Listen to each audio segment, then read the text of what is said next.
Welcome everybody to this edition of Attention Talk Video. I'm your host, ADHD and Attention Coach Jeff Copper, and today I'm here to talk about ADHD and judgment.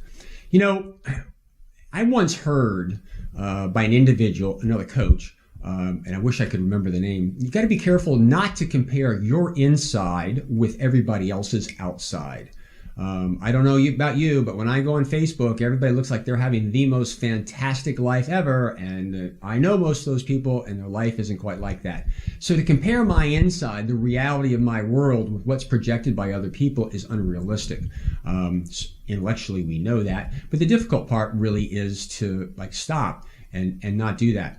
The reason this is important, I cannot tell you how many people with ADHD that I coach project judgments back on themselves. In other words, what's happening is they're having an interaction with somebody and they feel judged by that other person when they haven't done anything, they haven't said anything, and they have no idea. But in their mind, they're convinced that something wouldn't work.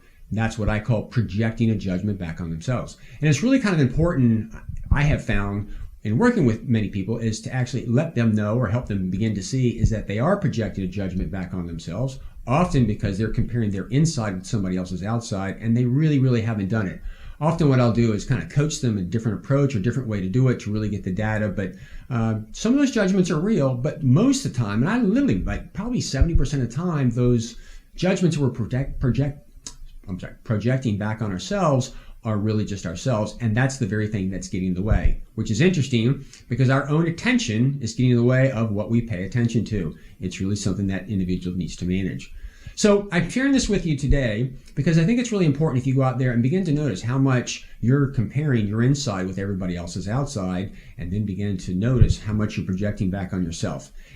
The reason this is important is that awareness is key. If you're going to manage it, you got to manage it inside yourself, and you got to let go and realize is that not everybody is living that life that they're showing on Facebook, and begin realistic. I'll actually tell you, it's another side is I'm 55. I'm in the dating world right now, and it's funny because I've done a couple apps and everybody's like, I don't want drama. I'm like, are you kidding me? You're not at this stage of your life and you've gotten through a divorce without drama in your life. That's the reality. And it's funny because I've shared that with some people, and it's like a refreshing bit of air. Is like, I'm not drama free and you're not drama free. Let's just get real. Let's just handle each other's drama. So anyway, been all over the place. Hope this is really helpful to you. Please subscribe to our channel right here by hitting the subscribe button. Please leave comments. I'm really interested in your thoughts on this. Have you had some experience with it? Do you struggle with it? Do you have another thought or idea? Please share that. We hope you've enjoyed this edition of Attention Talk Video. Catch us next week for another tip. Take care.